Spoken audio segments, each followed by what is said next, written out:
រាប់រយឆ្នាំមុននៅក្នុងពិភពបិសាចស្ដេចបិសាចក៏បានបង្ហាញខ្លួនចេញមកជាមួយនឹងបរិវាររបស់ខ្លួនដើម្បីធ្វើដំណើរទៅកាន់ពិភពមនុស្សសម្រាប់ទៅកាន់មនុស្សហើយសង្គ្រាមក៏បានធ្វើឲ្យជាតិសាសន៍ទាំងពីរគឺមានការខាតបង់យ៉ាងធ្ងន់ធ្ងរនៅពេលដែលពិភពលោកជិតនឹងវិនាសព្រះមួយអង្គក៏បានបង្ហាញខ្លួនចេញមកព្រមទាំងធ្វើការប្រើប្រាស់នៅឆន្ទៈរបស់ទ្រង់ផ្ទាល់ចាប់បិសាចប្រែក្លាយពួកវាទៅជាទម្រង់ Digital ព្រមទាំងធ្វើការបិទត្រានិងឃុំទៅកាន់បិសាចកុំឲ្យពួកវាអាចធ្វើដំណើរចេញមកខាងក្រៅដើម្បីអុកឡុកបានបន្តទៀតប៉ុន្តែសន្តិភាពនេះគឺពិតជាខ្លីខ្លាំងមែនទែនដោយសារតែមហិច្ឆតារបស់មនុស្សគឺពិតជាធំទោះបីជាគ្មានវត្តមានសត្វបិសាចក៏សង្គ្រាមនៅតែមិនទាន់បញ្ចប់មនុស្សក៏បានបង្កើតសង្គ្រាមសារជាថ្មីរវាងជាតិសាសន៍របស់ខ្លួនសង្គ្រាមមកនាំនៅគ្រោះទុរភិក្សព្រមទាំងនាំមកនៅជំងឺផងដែរហើយដោយសារតែមហិច្ឆតានិងភាពលួតលន់របស់មនុស្សដើម្បីចង់បានសមត្ថភាពថ្មីនិងខ្លាំងបន្ថែមទៀតការប្រយុទ្ធនៅតែបន្តរហូតធ្វើឲ្យត្រារបស់ព្រះគឺមានភាពប្រេះស្រាំសត្វបិសាចដែលជាប់នៅក្នុងត្រាទាំងអស់ក៏បានចេញមកផ្នែកខាងក្រៅជាទម្រង់ Digital ចំណែកសត្វបិសាចខ្លះទៀតដោយសារតែមិនអាចទ្រាំនឹងការឈឺចាប់បានពួកវាក៏មានតែយករាងកាយរបស់មនុស្សនឹងធ្វើការរួមបញ្ចូលដើម្បីអាចរស់នៅបានបន្តទៀតការរួមបញ្ចូលបែបនេះគឺធ្វើឲ្យមនុស្សនឹងគឺមានសមត្ថភាពកាន់តែខ្លាំងប៉ុន្តែចំពោះបិសាចដែលមានសមត្ថភាពខ្លាំងក៏នៅតែជាការគំរាមកំហែងទៅដល់មនុស្សជាតិយ៉ាងណាក៏ដោយមនុស្សជាតិនៅពេលនោះក៏ចាប់ផ្ដើមប្រើប្រាស់ជាមួយនឹងមធ្យោបាយថ្មីមួយទៀតគឺជាការរួមខ្លួនបញ្ចូលជាមួយនឹងប្រព័ន្ធ hologram ដើម្បីទប់ទល់ជាមួយនឹងសត្វបិសាចពួកគេទាំងអស់នោះគឺហៅថាអ្នកប្រមាញ់ចំពោះអ្នកប្រមាញ់មិនត្រឹមតែយកខ្លួនឯងរួមបញ្ចូលជាមួយនឹងអាវុធដ៏ទំនើបនោះទេចំពោះសត្វបិសាចក៏មិនសូវជាការគំរាមកំហែងដូចជាពីមុនព្រោះពួកគេក៏បានយកសត្វបិសាចរួមបញ្ចូលជាមួយនឹងខ្លួនរបស់ពួកគេឲ្យមានសមត្ថភាពកាន់តែខ្លាំងឡើងសម្បីតែស្នូលបិសាចក៏មិនលើកលែងហើយសួស្តីប្រិយមិត្តទាំងអស់គ្នាសាជាថ្មីមកកាន់ការសម្រាយសាច់រឿងដ៏ថ្មីស្រឡាងមួយដែលសាច់រឿងមួយនេះគឺពិតជាល្អមើលខ្លាំងមែនទែនហើយមុននឹងចូលទៅដល់សាច់រឿងរបស់យើងនោះកុំភ្លេចឲ្យមេដៃម្នាក់មួយបាទចុចរួចហើយពួកយើងចូលទៅដល់សាច់រឿងនៅក្នុងភាគទី1របស់យើងទាំងអស់គ្នាតែម្ដងទៅសាច់រឿងនៅក្នុងភាគទី1ចាប់ផ្ដើមឡើងដោយមនុស្សជាច្រើនកំពុងតែស្រែកអ៊ូអរព្រមទាំងនិយាយទៅថានៅក្នុងយុគនេះគឺនឹងមានការប្រកួតដ៏អស្ចារ្យមួយជាក់ជាមិនខានស្របពេលដែលគណៈកម្មការរបស់យើងក៏បាននិយាយឡើងថាកីឡាកររបស់យើងឡើងមកលើសង្វៀនគេគឺជា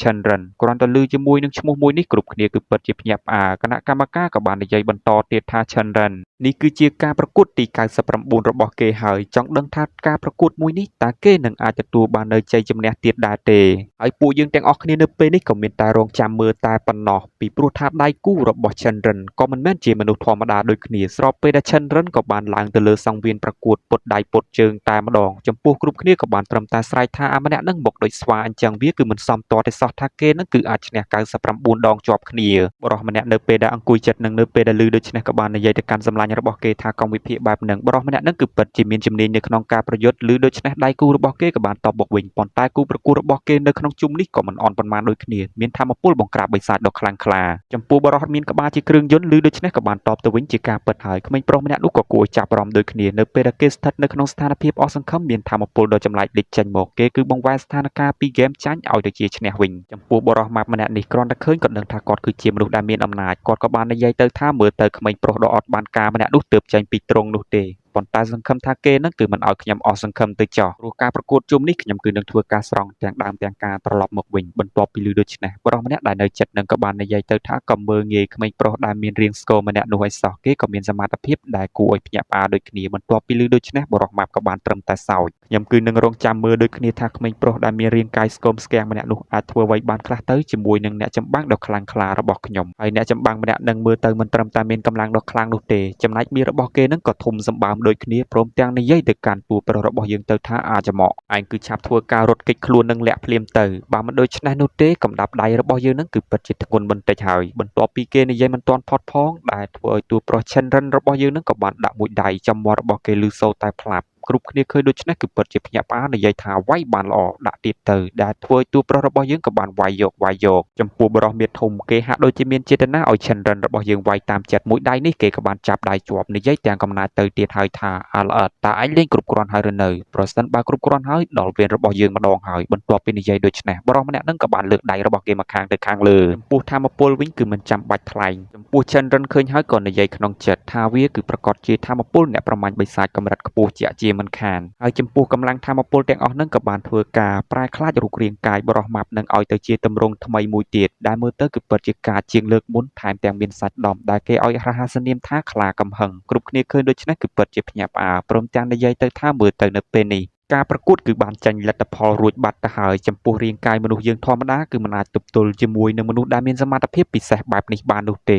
េចំពោះបរិសម្នាក់នៅពេលនេះក៏បាននិយាយទៅកាន់ឈិនរិនរបស់យើងទៅនរកហើយវាយមួយដៃចេញទៅស្របពេលដែលតួប្រុសក៏បានគេចចេញព្រមទាំងដាក់មួយដៃវិញហើយដោយសារតែឈិនរិនគឺជាមនុស្សដែលមានកម្លាំងធម្មតាការប៉ះគ្នាជាមួយនឹងមនុស្សដែលមានធម៌ពលបិសាចខ្លាកំហឹងកម្រិតខ្ពស់វាគឺធ្វើឲ្យគេបានត្រឹមតែប៉ៅមកផ្នែកខាងក្រោយតែប៉ុណ្ណោះបរិសម្នាក់នឹងក៏បានត្រឹមតែស្រែកបន្ថែមទៀតថាគ្មានប្រយោជន៍នោះទេចំពោះមនុស្សធម្មតាដូចជាឯងនឹងអាចទប់ទល់នឹងការវាយប្រហាររបស់យើងបានប៉ុន្មានស្នៀបចាត់ទុកថាគឺជាមនុស្សដែលមានទេពកោសល្យខ្លាំងហើយចំពោះឈិនរិនរបស់យើងក៏បានត្រឹមតែនិយាយតិចៗថាខ្ញុំគឺមិនអាចចាញ់បានឡើយហើយគេនឹងក៏មិនអាចធ្វើអ្វីបានដូចគ្នាហើយក៏មិនអាចគេចចេញអំពីការវាយប្រហារមួយនឹងបានទៀតឡើយហើយគេនឹងក៏ត្រូវបានជាប់ជាមួយនឹងអំណាចធម៌ពលមួយនេះចំពោះឈិនរិនទោះបីជាឃើញធម៌ពលដ៏គួរភ័យខ្លាចបែបនេះក៏នៅតែនិយាយបន្តទៀតហើយថាខ្ញុំគឺមិនអាចចាញ់បាននោះទេគឺត្រូវតែឈ្នះមានតែឈ្នះនោះទេទើបខ្ញុំអាចទទួលបានប្រាក់ចំណែកអ្នកក្លាហានរបស់យើងក៏នៅតែបញ្ចេញចំហាយធម៌ពលរបស់គេដាក់ទៅកាន់ឈិនរិនហើយក៏បាននិយាយទៅកាន់ឈិនរិនរបស់យើងថាមិនចង់លេងជាមួយនឹងឯងទៀតឡើយចំពោះឈិនរិននៅពេលហ្នឹងក៏បានត្រឹមតែស្រែកយ៉ាងខ្លាំងនិយាយដូចគ្នាទៀតថាខ្ញុំគឺមានអារម្មណ៍ថាក្តៅណាស់អំណាចធម៌ពលមួយនេះគឺបានចេញមកទៀតហើយវាគឺធ្វើឲ្យរាងកាយរបស់ខ្ញុំស្ទើរតែផ្ទុះហើយគេក៏បានស្រែកយ៉ាងខ្លាំងហើយក៏ឲ្យអ្នកចម្បាំងក្រហមខ្លារបស់យើងនឹងគឺចេញពីផ្លូវរបស់ខ្លួនហើយក៏បានស្ទុះចូលទៅអមជាមួយនឹងអំណាចធម៌ពលដ៏ចម្លែក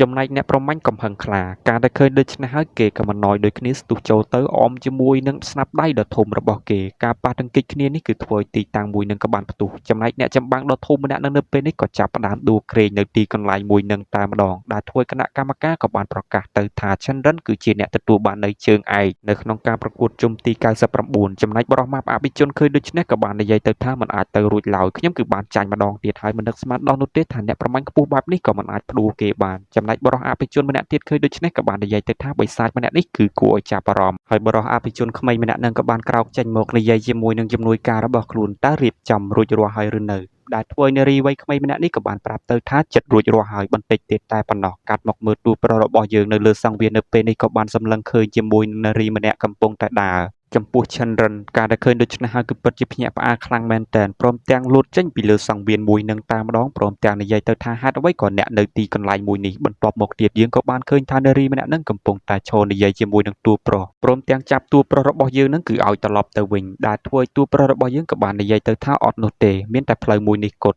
ដែលធ្វើឲ្យអ្នកនាងម្នាក់នឹងក៏បាននិយាយទៅថាតើឯងគឺបានចូលរួមជាមួយនឹងក្រុមហ៊ុនទាំងអស់នោះធ្វើជាឆ្កែបម្រើរបស់គេមែនទេឈិនរិនរបស់យើងឮហើយក៏បាននិយាយទៅថាមានតែធ្វើបែបនេះនោះទេទើបខ្ញុំនឹងអាចជួយអ្នកឲ្យអាចរស់នៅបានបន្តទៀតហើយប្រសិនបើខ្ញុំឈ្នះនៅក្នុងការប្រកួតមួយជុំទៀតខ្ញុំគឺនឹងមានប្រាក់គ្រប់គ្រាន់ដើម្បីធ្វើការព្យាបាលនៅជំងឺរបស់អ្នកជាក់ជាមិនខានខ្ញុំគឺសុខចិត្តធ្វើជាឆ្កែគ្រាន់តែឮបែបនេះហើយធ្វើឲ្យនារីម្នាក់នឹងក៏បានដាក់មួយកំភ្លៀងព្រមទាំងនិយាយទៅថាយើងគឺមិនត្រូវការលួចបែបនេះនោះទេយើងគឺសុខចិត្តស្លាប់ហើយតើឯងនឹងគឺបានភ្លេចអំពីរបៀបដែលឪពុករបស់ឯងបានស្លាប់ហើយមែនទេហើយគ្រប់យ៉ាងវាគឺដោយសារតាលុយឈិនរិនរបស់យើងបន្ទាប់ពីឮជាមួយនឹងពាក្យសម្ដីនារីម្នាក់នឹងក៏តបទៅវិញទៅថាខ្ញុំគឺមិនដឹងដូចគ្នាថាឪពុកបានស្លាប់ដោយរបៀបណាប៉ុន្តែខ្ញុំគឺមិនខ្វល់ឡើយនារីម្នាក់នឹងការដែលឮជាមួយនឹងពាក្យសម្ដីឈិនរិនហើយក៏បានត្រឹមតែសម្រក់ទឹកភ្នែកក្រោមដំណក់ទឹកភ្លៀងចំពោះឈិនរិនរបស់យើងក៏បានត្រឹមតែស្រែកទៅកាន់នារីដែលនៅចំពោះមុខថាខ្ញុំគឺខិតខំធ្វើទាំងអស់នេះគឺដើម្បីឲ្យអ្នកព្រមទាំងឲ្យអ្នកនឹងកុំឲ្យរស់នៅក្នុងកន្លែងដ៏រលួយបែបនេះទៀតគ្រាន់តែឮដូច្នេះនារីម្នាក់នឹងក៏បានសន្លប់ភ្លាមឈិនរិនក៏បាននិយាយទៅថាអត់នោះទេអ្នកម៉ាក់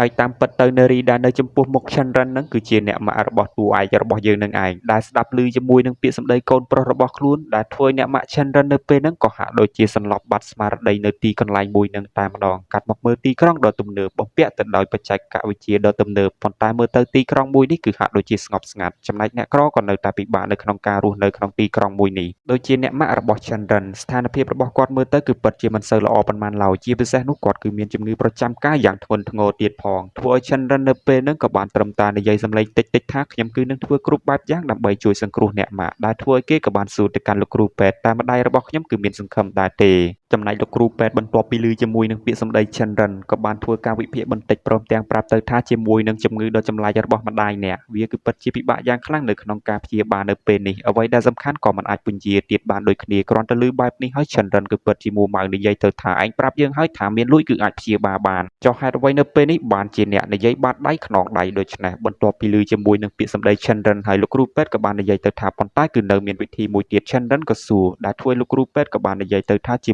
មួយនឹងជំងឺដ៏ចម្លែកដែលស្ថិតនៅក្នុងដំណាក់កាលចុងក្រោយមួយនេះមានតែគ្រូពេទ្យ ដែលមានជំនាញតែប៉ុណ្ណោះព្រមទាំងមានឧបករណ៍ដ៏ទំនើបដែលជំនួយនៅក្នុងការព្យាបាលទើបជំងឺអ្នកម្ដាយរបស់អ្នកគឺអាចមានសង្ឃឹមច្រើនបន្តទៀតប៉ុន្តែការព្យាបាលគឺហាក់ដូចជាថ្លៃជាងលើកមុនពីព្រោះទីក្រុងដែលអាចព្យាបាលជំងឺម្ដាយរបស់អ្នកបាននោះគឺមានតែទីក្រុងហិរញ្ញវត្ថុតែប៉ុណ្ណោះគ្រាន់តែឮជាមួយនឹងពាក្យសម្ដីគ្រូពេទ្យម្នាក់នឹងហើយទូប្រុសរបស់យើងក៏បានអ៊ីវអ្នកម្ដាយរបស់គេយកទៅតែម្ដងមកដល់នៅទីកន្លែងមួយនេះអ្នកយាម 4-5 នាក់ក៏បានហាមឃាត់អ្នកផ្នែកខាងក្រៅគឺមិនអនុញ្ញាតឲ្យចូលទៅផ្នែកខាងក្នុងនោះទេវាខុសទៅនឹងច្បាប់ដែលធ្វើឲ្យទូប្រុសក៏បាននិយាយទៅថាខ្ញុំគឺចង់ជួបជាមួយនឹងបរិសម្នាក់ដែលមានឈ្មោះថាឡុងជីវដែលធ្វើឲ្យបរិសម្នាក់គ្រាន់តែឮដូច្នេះគឺមិនអនុញ្ញាតឡើយដេញទូប្រុសរបស់យើងនឹងឲ្យទៅវិញទៀតផងដែលធ្វើឲ្យឈិនរិនបន្ទាប់ពីឮដូច្នេះហើយបានត្រឹមតែសម្លឹងយ៉ាងកំណាចវាយកំទេចទ្វារចូលទៅតែម្ដងចំពោះឆិនរិនក៏បាននិយាយគំរាមទៅកាន់អ្នកគ្រប់គ្នាមានវត្តមាននៅទីកន្លែងមួយនឹងជិះចេញពីផ្លូវរបស់ខ្លួនហើយយើងឃើញថាគ្រាន់តែកាមេរ៉ានឹងស្រដៀងជាមួយនឹងគ្រាប់ភ្នែកបិសាចយើងក៏បានឃើញជាមួយនឹងបរិសអភិជន 2-3 នាក់កំពុងតែឃើញជាមួយនឹងហេតុការណ៍មួយនឹងបាននិយាយទៅថាគួរឲ្យចាប់អារម្មណ៍ខ្ញុំក៏មិនធ្លាប់គិតដល់ថាក្មេងប្រុសម្នាក់នោះគេគឺហ៊ានធ្វើដំណើរមកដល់នៅទីកន្លែងមួយនេះហើយបរិសម្នាក់នឹងក៏គ្មានអ្នកឆ្ងាយឡើយជាអភិជនរបស់យើងតែគេគឺមានឈ្មោះថាឡុងជីវនឹងឯងឡុងជីវក៏បាននិយាយទៅជំនួយការរបស់ខ្លួនថាឆាប់ផ្លាស់ប្ដូរនៅវិធានការរបស់យើងហើយនៅពេលនោះយើងក៏បានឃើញជាមួយនឹងស្រមោលមនុស្សម្នាក់ធ្វើដំណើរចេញមកអំពីវិមានលោកម្ចាស់ឡង់បន្ទាប់ពីបង្ហាញខ្លួនចេញមកហើយគ្រប់គ្នាក៏បានធ្វើការគោរពព្រមទាំងនិយាយទៅថា CG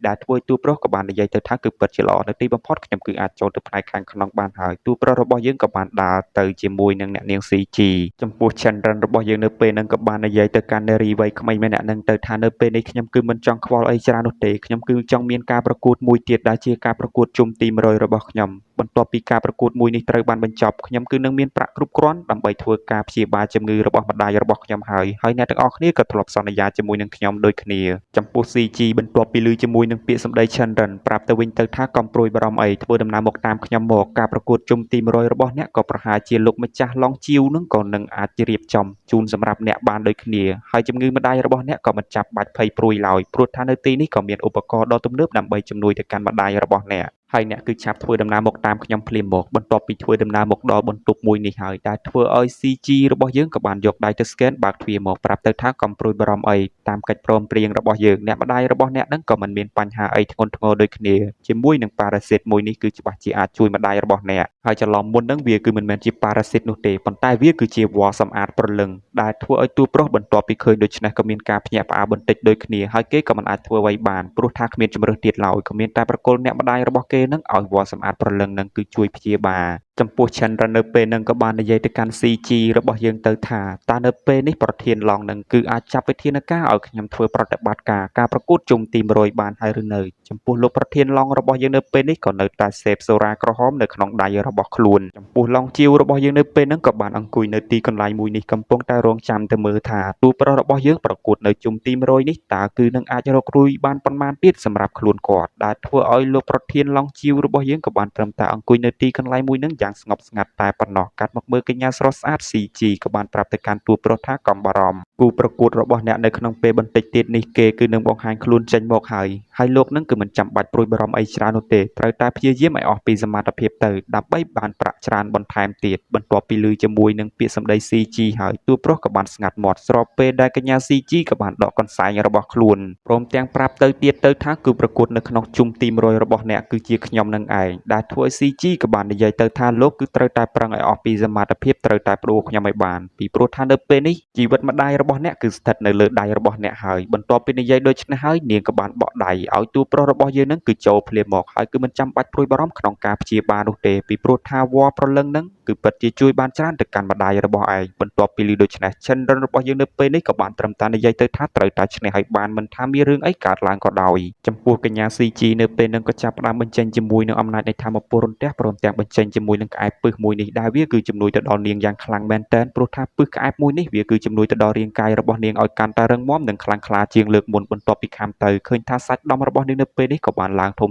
ៗដូចគ្នាហើយឡើងសាច់ដុំនោះទេកំកិតវែងឆ្ងាយបន្ទាប់ពីទទួលបាននៅអំណាចកម្លាំងដ៏ខ្លាំងក្លាហើយដែលធ្វើ CG ក៏បានប្រើប្រាស់ជាមួយនឹងល្បឿនដ៏លឿនរបស់នាងបើកការវាយប្រហារទៅកាន់ Chandran ចំពោះ Chandran របស់យើងនៅពេលហ្នឹងក៏បានគេចដូចគ្នាប៉ុន្តែមើលទៅគឺពិតជាពិបាកយ៉ាងខ្លាំង ព្រោះ CG របស់យើងនៅពេលនេះក៏បានបញ្ចេញជាមួយនឹងអាពឹសចេញពីមាត់សត្វក្អែបដ៏ធំមួយនឹងដែលធ្វើឲ្យ Chandran នៅពេលហ្នឹងក៏ដឹងដូចគ្នាថានៅពេលនេះគេគឺបានធ្លាក់នៅក្នុងអន្ទាក់របស់អ្នកនាង CG ម្នាក់នឹងហើយយ៉ាងណាក៏ដោយគេគឺត្រូវតែរំដោះខ្លួនឲ្យបានប្រសិនបើស្ថិតនៅក្នុងទីតាំងមួយនេះយូរច្បាស់ណាស់កម្លាំងគឺនឹងកាន់តែថន់ថយចំពោះ CG នឹងគឺជាឱកាសល្អរបស់នាងហើយប្រសិនបើមិនធ្វើសកម្មភាពទៀតគឺច្បាស់ជាស្ដាយក្រោយប៉ុន្តែនាងបើកភ្នែកធំៗដោយសារតែ Chandran នឹងគឺចាប់ដៃរបស់នាងបានម្ខាងបោកទៅដែលធ្វើឲ្យរាងកាយរបស់នាងក៏មានការខូចខាតប៉ុន្តែមិនមានបញ្ហាព្រោះថានាងគឺអាចស្ដារឡើងមកវិញបាន Chandran ក៏បានដាក់មួយដៃថែមប៉ុន្តែអ្វីដែលធ្វើឲ្យ Chandran របស់យើងមានការភ្ញាក់ផ្អើលបន្តិចដូចគ្នាដែរនោះគឺថារាងកាយរបស់ CG នឹងគឺពិតជាមានការផ្លាស់ប្ដូរប្រើជើងរបស់នាងដ៏វែងអន្លាយនឹងបើកការវាយប្រហារទៅកាន់ Chandran ចំពោះ Chandran ក៏បានគេចផុតសងមួយដៃទៅវិញដែលធ្វើឲ្យអ្នកនាងស្រស់ស្អាតរបស់យើងនៅពេលហ្នឹងក៏មិនអាចគេចផុតបានដូចគ្នាហើយមួយដៃរបស់ Chandran ប្រសិនបើអ្នកដទៃច្បាស់ជាវេទនាប៉ុន្តែចំពោះ CG របស់យើងគ្រាន់តែញញឹមផ្ទាត់ដៃតែបន្តិចធ្វើឲ្យក្អែបរបស់នាងនៅពេលនេះក៏បានបង្ហាញខ្លួនចេញមកធ្វើការរួមព័ទ្ធជាមួយនឹងរាងកាយរបស់នាងរួមបញ្ចូលគ្នាតែមួយដែលមើលទៅស្នៀតប្រយុទ្ធរបស់នាងគឺពិតជាចម្លែកហើយនាងក៏នៅតែបញ្ចេញជាមួយនឹងអាពឹសដាក់ទៅកាន់ Chandran និយាយដូចគ្នាទៀតថាជាមួយនឹងអាពឹសមួយនេះខ្ញុំក៏ចង់ដឹងដូចគ្នាថាកម្លាំងរបស់អ្នកនឹងគឺនៅសល់ប៉ុន្មានទៀតទៅចំពោះ Chandran ក៏គិតដូចគ្នាហើយថាខ្លួនគឺមិនអាចបន្តប្រយុទ្ធបែបនេះទៀតនោះទេគឺត្រូវតែធ្វើការគណនាឲ្យច្បាស់លាស់ដើម្បីធ្វើការប្រមាញ់ទៅកាន់នារីម្នាក់នោះបើមិនដូច្នេះនោះទេអ្នកដួលចុងក្រោយគឺមិនមែនជាខ្ញុំឡើយចំពោះលោកប្រធានឡុងជីវរបស់យើងក៏បានត្រឹមតែអង្គុយមើលញញឹមព្រមទាំងនិយាយទៅថាទោះបីជាអាចទប់ទល់ជាមួយនឹងអាពឹសមកដល់ចំណុចនេះបានក៏នៅតែមិនទាន់មានលក្ខណៈសម្បត្តិគ្រប់គ្រាន់ចំពោះតួប្រុសក៏បានក្អួតឈាមដួលនៅទីកន្លែងមួយនឹងតែម្ដងដែលធ្វើឲ្យកញ្ញាស្រស់ស្អាតក៏បានប្រាប់ទៅកាន់ជំនួយការផ្សេងទៀតឲ្យដោះលែងទៅកាន់អ្នកម្ដាយតួប្រុសរបស់យើងព្រមទាំងប្រាប់ទៅថាការប្រកួតជុំទី100នេះមើលទៅ Chandran គេគឺមិនអាចឈ្នះបាននោះទេចំណែកវ៉ាសម្អាតប្រលឹងវាក៏បានចាក់ចេញម្ដងមួយចំពោះ Chandran ឃើញដូច្នេះគឺពិតជាឆ្ងល់សួរទៅថាតើបានន័យថាម៉េចទៅចំពោះ CG ក៏បានតបទៅវិញទៅថាទោះបីជាលោកមានកិច្ចព្រមព្រៀងប្រកួតឈ្នះទាំង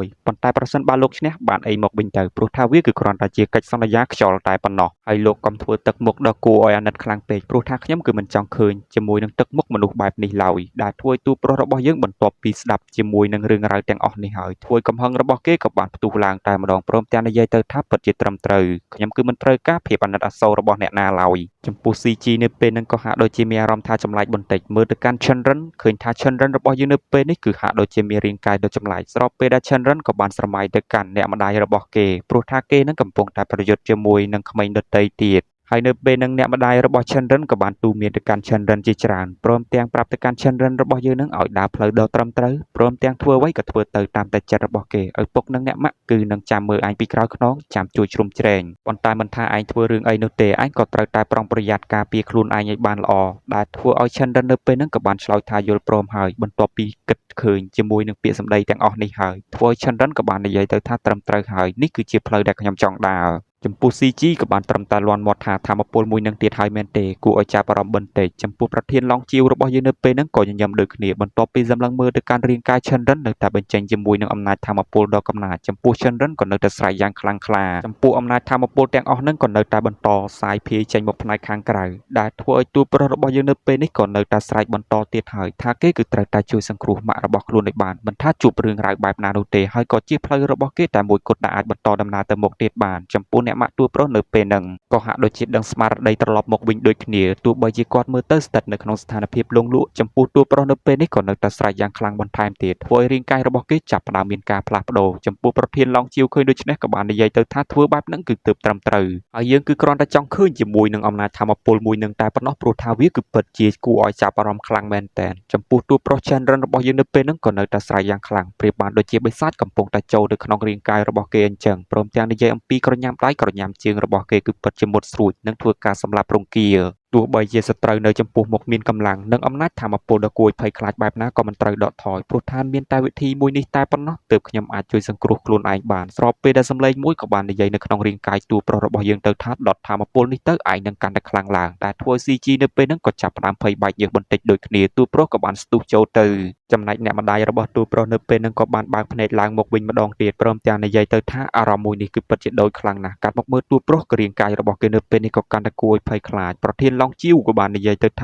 ចឹ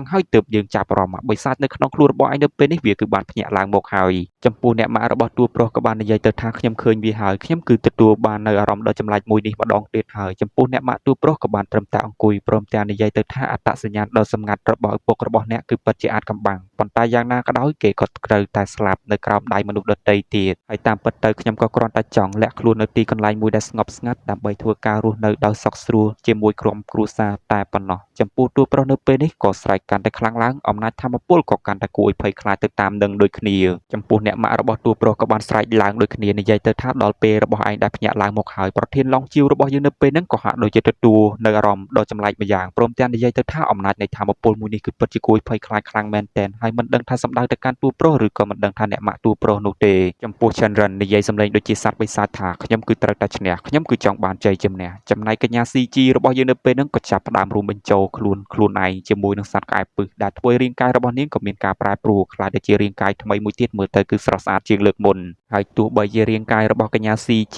មានការផ្លាស់ប្ដូរប៉ុន្តែចរិតរបស់នាងហ្នឹងគឺហាក់ដូចជាមិនទាន់ផ្លាស់ប្ដូរនៅឡើយនោះទេព្រមទាំងនិយាយទៅថាទោះបីជារាងកាយរបស់លោកខ្លាំងជាងពីមុនក៏លោកនឹងនៅតែមិនអាចទទួលបាននូវជ័យជំនះទោះប្រុស Chandran លឺហើយនិយាយសម្លេងបិសាចទៅថាយើងគឺនឹងសម្លាប់នាងឲ្យបានហើយគេក៏បានបន្ថែមកម្លាំងទៅកាន់រាងកាយរបស់គេឲ្យខ្លាំងជាងមុន10ដងទៀត CG ឃើញដូច្នេះក៏បានផ្លាស់ប្ដូររាងកាយរបស់ខ្លួនឯងឲ្យមានទម្រង់ថ្មីមួយកម្រិតទៀតដើម្បីចូលផ្ដួលទៅកាន់ Chandran ឃើញដូច្នេះក៏ស្ទុះចូលទៅប៉ុន្តែនាងក៏នៅតែប្រើប្រាស់ជាមួយនឹងក្អែបពឹសមួយនេះមកខាំតួប្រុសរបស់យើងចំពោះ Chandran របស់យើងនៅពេលហ្នឹងក៏បានប្រើប្រាស់ជាមួយនឹងកម្លាំងរបស់គេខ្លាំងក្លាដូចគ្នាដុតទៅកាន់កញ្ញា CG របស់យើងម្នាក់នឹងឲ្យខ្លាចទៅជាផេះអស់បាត់ទៅ Chandran របស់យើងក៏បាននិយាយដូចគ្នានៅក្នុងពិភពលោកមួយនេះមានតែអ្នកខ្លាំងនោះទេទើបអាចជាស្ដេចនិយាយដូច្នេះហើយក៏បានត្រឹមតែសោចដូចជាសត្វបិសាចនៅទីកន្លែងមួយនឹងចំណែកចំហាយនៃធម្មពលក៏នៅតែដុតយ៉ាងខ្លាំងក្លាផ្ទុះចេញមកផ្នែកខាងក្រៅសម្លេងកញ្ញាស្រស់ស្អាតក៏នៅតែនិយាយពាក្យចុងក្រោយទៅកាន់លោកម្ចាស់របស់ខ្លួនថាឡងជីវនៅពេលនេះខ្ញុំគឺបានធ្វើគ្រប់យ៉ាងសម្រាប់អ្នកហើយរឿងដែលនៅសេសសល់ទុកឲ្យអ្នកឡងជីវឮហើយក៏បាននិយាយទៅថានាងធ្វើបានល្អគ្រប់គ្រាន់ហើយរឿងដែលនៅសេសសល់គឺទុកឲ្យខ្ញុំជាអ្នកដោះស្រាយទៅចោះបន្ទាប់មកទៀតឡងជីវក៏បានមើលទៅកាន់តួប្រុសរបស់យើងដែលមានរាងកាយដ៏គួរឲ្យភ័យខ្លាចប៉ុន្តែគេក៏នៅតែមិនខ្លាចនោះទេនិយាយទៅថាគួរឲ្យចាប់អារម្មណ៍ឯងបានឈ្នះហើយកុំព្រួយបារម្ភអីជំងឺម្ដាយរបស់អ្នកយើងគឺនឹងធ្វើការព្យាបាលឲ្យអស់ពីសមត្ថភាពប៉ុន្តែត្រូវបដូរមកវិញដោយជីវិតរបស់អ្នកបន្ទាប់ពីនិយាយដូច្នេះលើកដៃរបស់គេប្រៀបបានដូចជាដៃរបស់សត្វបិសាចនេះអញ្ចឹង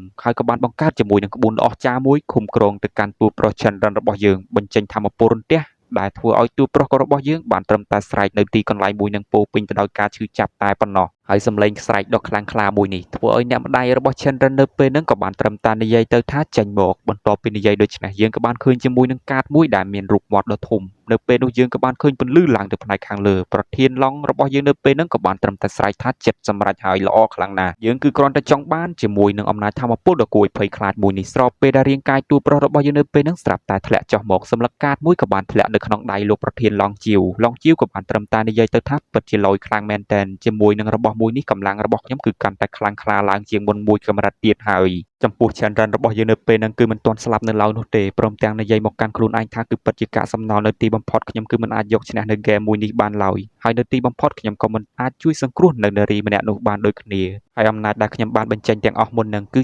ាអំណាចដែលអ្នកម៉ាក់របស់ខ្ញុំតែងតែហាមឃាត់ខ្ញុំមិនឲ្យធ្វើការប្រើប្រាស់នោះទេខ្លាចថាមានថ្ងៃមួយគឺនឹងជួបជាមួយនឹងលទ្ធផលបែបនេះប៉ុន្តែក៏នៅតែមិនអាចជៀសរួចប៉ុន្តែប្រសិនបើខ្ញុំជួបជាមួយនឹងរឿងរ៉ាវទាំងអស់នេះប៉ុន្តែអាចបដូរឲ្យអ្នកមានជីវិតបន្តរស់នៅទៀតបានខ្ញុំគឺមិនខ្លាចនោះទេទោះបីជាលំបាកជាងនឹងរាប់រយដងខ្ញុំក៏មិនរាថយឡើយខ្ញុំក៏ត្រូវតែធ្វើវ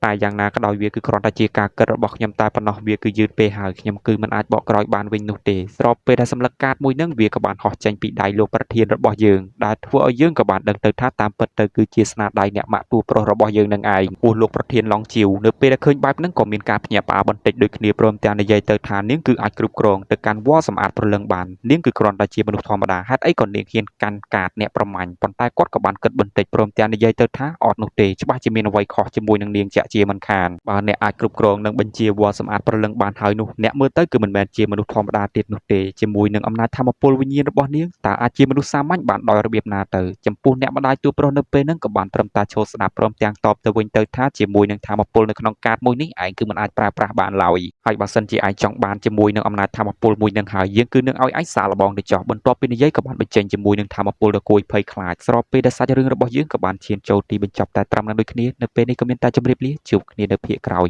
ហើយអំណាចថាមពលដ៏ខ្លាំងក្លាមួយវាក៏បានលេចចេញមកស្ថិតនៅក្រោយខ្នងរបស់អ្នកម្ដាយឈិនរិនដែលថាមពលមួយនឹងឲ្យឈ្មោះថាទេវតាសុបិនដែលស្ថិតនៅក្នុងកម្រិតព្រះប៉ុន្តែថាមពលមួយនឹងគឺបានស្លាប់ម្ដងរួចទៅហើយយ៉ាងណាក៏ដោយអ្នកក្លាហានរបស់យើងដែលជាឡងជាវឃើញដូច្នេះក៏បានត្រឹមតែសរសើរព្រមទាំងនិយាយទៅថាពិតជាល្អខ្លាំងមែនទែនថាមពលដែលស្លាប់ប៉ុន្តែស្ថិតនៅក្នុងកម្រិតព្រះមួយនេះវាគឺជាថាមពលដែលយើងចង់បានដូចគ្នាបច្ចេកទេសដែលអ្នកបានបញ្ចេញមកខ្ញុំគឺធ្លាប់ថាវាគឺមានតែនៅក្នុងគ្រួសាររបស់អ្នកតែប៉ុណ្ណោះមិននឹកស្មានដល់នោះទេថ្ងៃនេះខ្ញុំគឺបានឃើញវាផ្ទាល់ភ្នែកអ្នកម្ដាយឈិនរិនក៏បានបញ្ចេញជាមួយនឹងសម្លឹកកាតមួយចេញមកព្រមទាំងនិយាយថាជំនាញមួយនេះខ្ញុំគឺខានប្រើវាអស់រយៈពេល10ឆ្នាំមកហើយខ្ញុំក៏មិនដឹងដូចគ្នាថានៅពេលនេះខ្ញុំគឺបានប្រើវាម្ដងទៀតមិនដឹងថាវាគឺនៅមានឥទ្ធិពលដូចមុនទៀតឬក៏យ៉ាងណានោះទេបន្ទាប់ពីនិយាយដូច្នេះអ្នកម៉ាក់ឈិនរិននៅពេលហ្នឹងក៏ចាប់ផ្ដើមបញ្ចេញជាមួយនឹងអំណាចនៃថាមពលរបស់ខ្លួនព្រមទាំងនិយាយទៅថាឡងជាវវាញមើលច្បាស់ទៅចំពោះឡងជាវនៅពេលហ្នឹងគេក៏បានត្រឹមតែសម្លឹងមើលដល់មានការភ្ញាក់ផ្អើលព្រមទាំងនិយាយទៅថាវាគឺពិតជាគួរឲ្យភ័យខ្លាចខ្លាំងមែនទែនក៏មិននឹកស្មានដល់នោះទេថាកាតមួយសម្លឹកនឹងនៅក្នុងដៃរបស់អ្នកវាគឺកាន់តែមានឥទ្ធិពលអ្នកម៉ាក់ឈិនរិនបន្ទាប់ពីនិយាយប៉ុន្មានម៉ាត់រួចហើយនៅពេលនេះក៏ចាប់ផ្ដើមលេប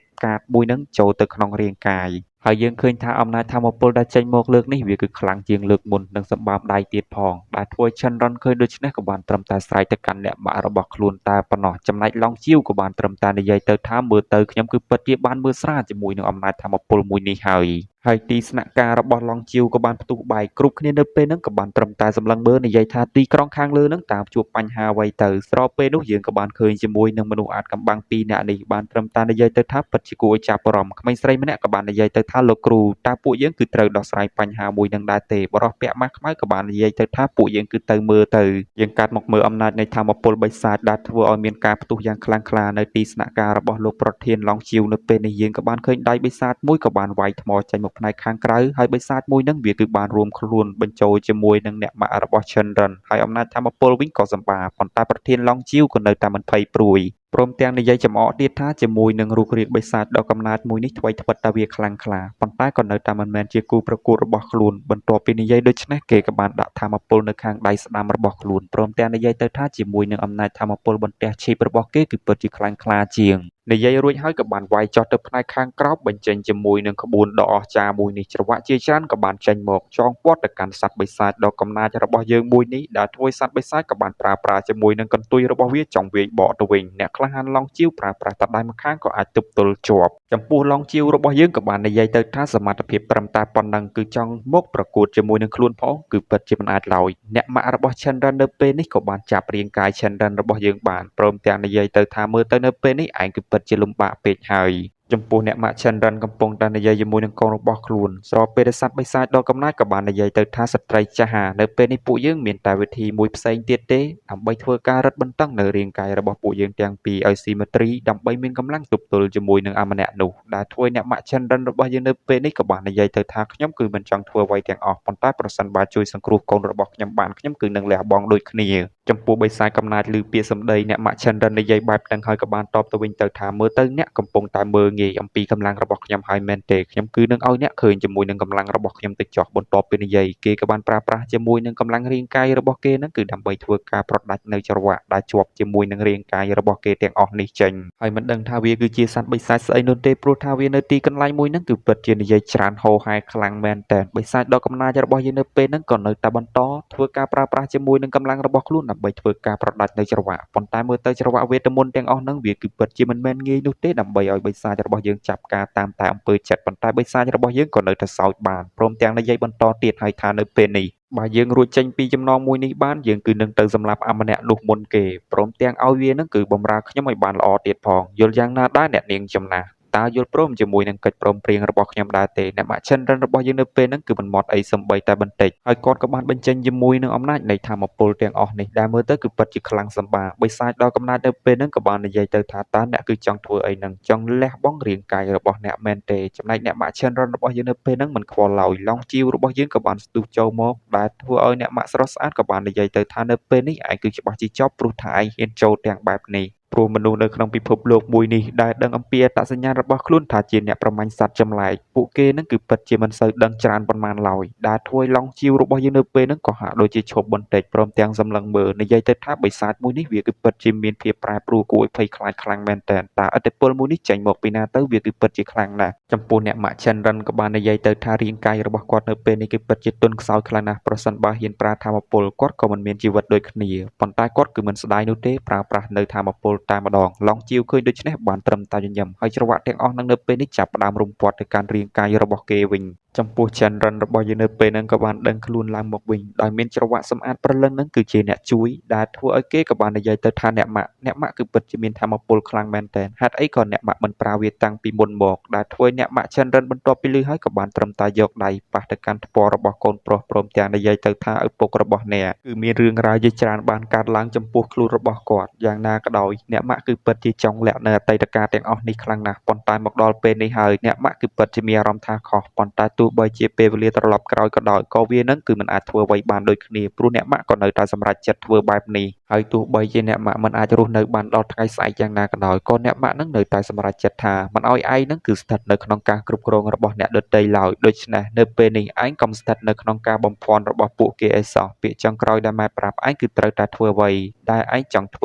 ើចំពោះសត្វបិសាចឯងក៏ត្រូវតែព្យាយាមឲ្យអស់ពីសមត្ថភាពដូចគ្នាដើម្បីជួយទៅកាន់កូនរបស់យើងសង្ឃឹមថាថ្ងៃណាមួយអ្នកទាំងពីរនឹងអាចក្លាយទៅជាមិត្តបិសាចដ៏កំណាចបន្ទាប់ពីឮដូច្នេះហើយគឺពិតជាខឹងសម្បារខ្លាំងមែនតែនមនុស្សគឺតែងតែធ្វើនៅសកម្មភាពទាំងអស់នេះហើយតាមពិតទៅខ្ញុំគឺមិនចង់ស្ថិតនៅក្នុងការគ្រប់គ្រងរបស់អ្នកដទៃដូចគ្នាស្របពេលដែលរាងកាយ Chandran របស់យើងក៏ហាក់ដូចជាធ្លាក់ចុះទៅផ្នែកខាងក្រោមគេក៏បានស្រែកយ៉ាងខ្លាំងថាអ្នកម៉ាក់ហើយគេក៏បានស្រមៃនៅរឿងរ៉ាវជាច្រើនទៀតនៅពេលដែលគេបានប្រកែកគ្នាជាមួយនឹងអ្នកម៉ាក់របស់ខ្លួនអ្នកម៉ាក់ Chandran ក៏បាននិយាយទៅថានៅពេលនេះខ្ញុំគឺនឹងចាកចេញទៅហើយទៅកាន់មេឃដ៏ធំល្វឹងល្វើយបន្ទាប់មកទៀតរាងកាយរបស់គាត់ក៏ចាប់ផ្ដើមប្រេះស្រាំរលាយបាត់នៅទីកន្លែងមួយនឹងតែម្ដងហើយពាក្យចុងក្រោយអ្នកម៉ាក់ Chandran បាននិយាយទៅថានៅពិភពលោកខាងក្រៅកំពុងតែរងចាំអ្នកហើយអំណាចនៃធម៌ពលពន្លឺដែលចេញពីរាងកាយរបស់គាត់ចូលជាមួយនឹងអីមិនដឹងនោះទេប្រៀបបានដូចជាដំឌីអញ្ចឹងយ៉ាងណាក៏ដោយអ្នកក្លាហានឡង់ជាវក៏អាចគេចចេញអំពីការគ្រប់គ្រងហើយគេគឺពិតជាខឹងព្រមទាំងស្ទុះចូលទៅដើម្បីសម្លាប់ទៅកាន់ Chandran និយាយថាទៅនៅរស់ស្របពេលដែលដំធម៌ពលមួយនេះក៏បានធ្លាក់ចុះល្មមដែលធ្វើឲ្យ Chandran ក៏បាននិយាយទៅថានេះគឺហើយគេក៏បានចាប់កាន់វាតែម្ដងដែលធ្វើឲ្យរាងកាយរបស់ Chandran នៅពេលហ្នឹងគឺបានប្រែក្លាយទៅជាសត្វបិសាចពាក់កណ្ដាលដែលធ្វើឲ្យគេក៏អាចទប់ទល់នឹងការវាយប្រហាររបស់ឡង់ជាវបានព្រមទាំងនិយាយទៅថាមនុស្សយើងគឺនឹងយកឯងធ្វើជាអាហាររបស់យើ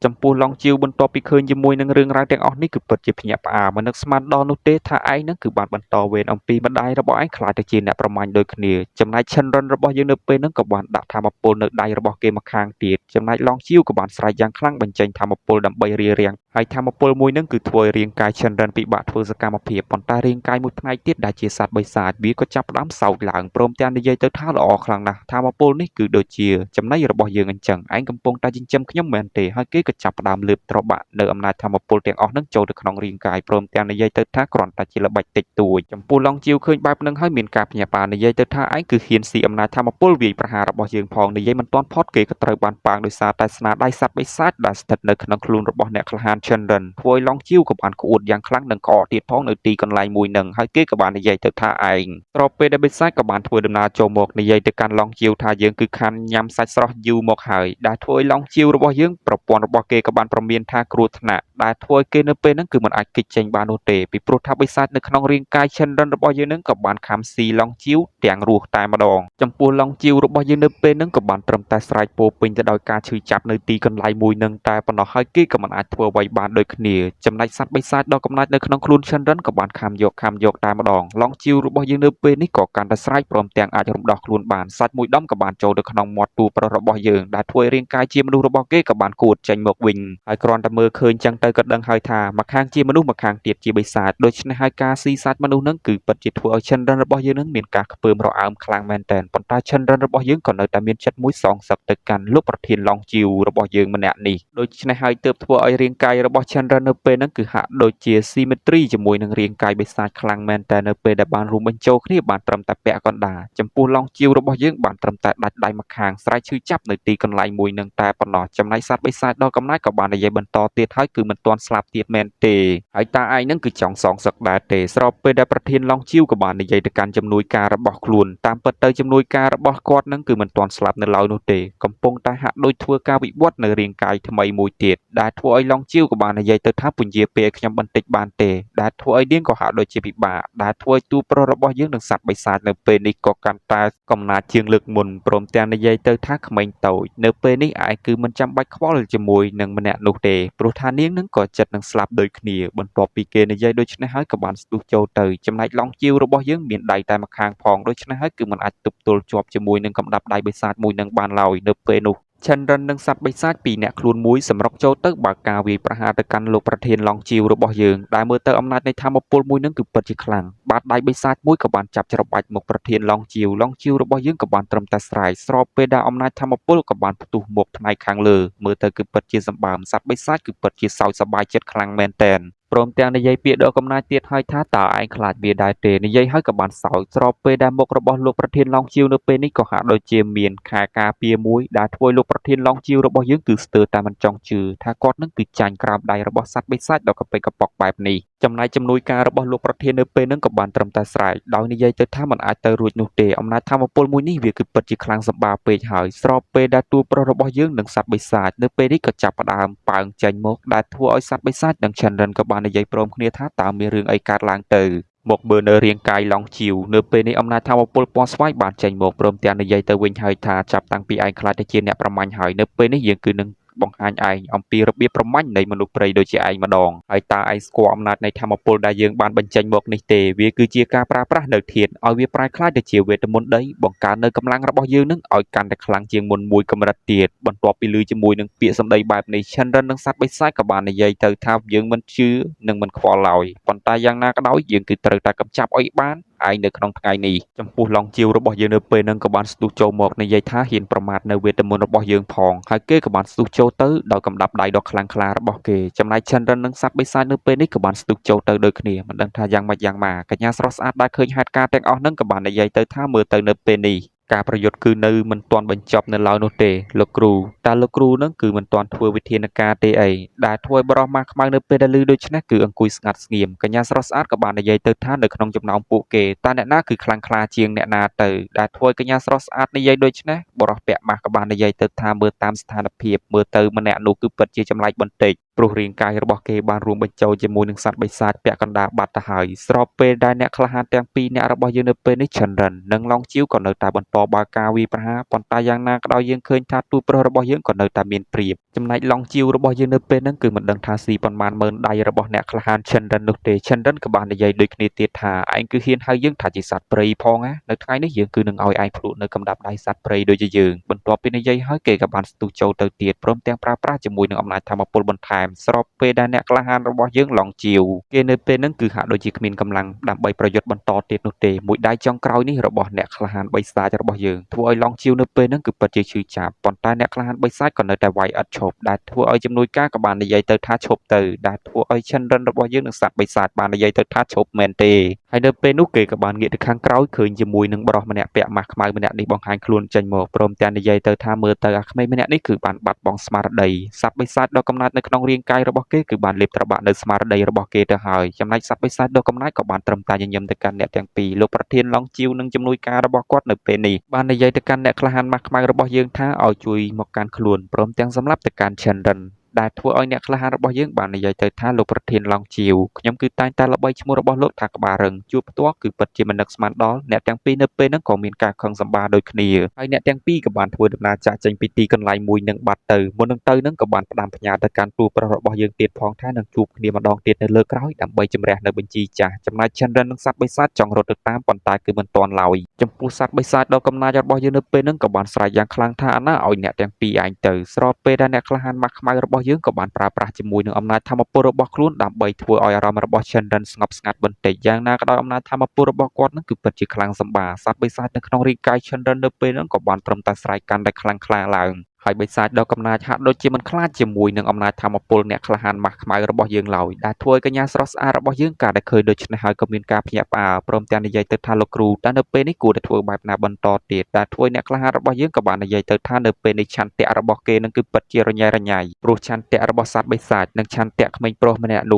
ះមើលទៅកំពុងតែប្រយុទ្ធប្រឆាំងជាមួយនឹងគ្នាប្រសិនបើក្មេងប្រុសម្នាក់នោះមានឆន្ទៈរឹងមាំនិងខ្ពង់ខ្ពស់នោះច្បាស់ណាស់គេគឺច្បាស់ជាអាចគេចចេញអំពីការគ្រប់គ្រងរបស់សត្វបិសាចដ៏កំណាចមួយនោះបានហើយយើងកាត់មកមើលវិមានដ៏អស្ចារ្យមួយនេះយើងក៏បានឃើញជាមួយនឹងសម្លេងបាននិយាយទៅថាឆាប់បញ្ជូនគាត់ឲ្យលឿនដើម្បីធ្វើការព្យាបាលរបួសអ្នកប្រុសវ័យក្មេងស្របពេលដែលរាងកាយរបស់បុរសម្នាក់ក៏បានធ្វើការជាសះស្បើយភ្លាមតែម្ដងដោយសារតែសត្វបិសាចដ៏កំណាចមួយនេះបន្ទាប់ពីបើកភ្នែកឡើងបុរសម្នាក់នឹងតាមពិតទៅគឺជាឡងជាវហើយគេក៏បានធ្វើការគ្រប់ទៅកាន់បុរសម្នាក់នៅចំពោះមុខខ្លួននិយាយទៅថាលោកឪពុកដែលធ្វើឲ្យលោកឪពុករបស់ឡងជាវក៏បានដាក់គេមួយឈើច្រត់ព្រមទាំងនិយាយទៅថាតើឯងដឹងទេថាឯងគឺបានប្រព្រឹត្តជាមួយនឹងអំពើអ្វីខ្លះចំណែកឡងជាវក៏បានត្រឹមតែនិយាយទៅថាលោកឪពុកខ្ញុំគឺមិនបានធ្វើរឿងនេះខុសនោះទេសល់តែមួយជំហានទៀតតែប៉ុណ្ណោះចំណែកបុរសចំណាស់ម្នាក់នេះគាត់គឺមានឈ្មោះថាឡងជឺតែគាត់ក៏បានដាក់កូនខ្លួនឯងមួយឈើច្រត់ទៀតព្រមទាំងនិយាយទៅថាពាក្យសម្ដីបែបនេះហ៊ាននិយាយនៅចំពោះមុខយើងផងបានសម្រេចស្អីទៅសល់មួយជំហានទៀតស្អីទៅប៉ុន្តែវាក៏នៅតែបរាជ័យដែលធ្វើឲ្យឡងជាវរបស់យើងក៏បាននិយាយទៅថាប៉ុន្តែយ៉ាងណាក៏ដោយខ្ញុំគឺចិត្តបានជោគជ័យហើយប៉ុន្តែដោយសារតែអាសត្វចម្លែកម្នាក់នោះកុំអីខ្ញុំគឺអាចដោះស្រាយនៅបញ្ហាមួយនេះបានហើយបន្ទាប់ពីឮដូច្នេះឡងជឺក៏បាននិយាយទៅថាឯងគឺពិតជាមនុស្សឈួតខ្លាំងមែនទែនប៉ុន្មានឆ្នាំកន្លងមកនេះយើងគឺតែងតែដោះស្រាយជាមួយនឹងបញ្ហាជាមួយនឹងមនុស្សដែលមានអំណាចជាច្រើនហើយរឿងដែលស្ថិតនៅក្នុងអតីតកាលមិនទាន់បានដោះស្រាយចប់ផងនៅពេលនេះរឿងថ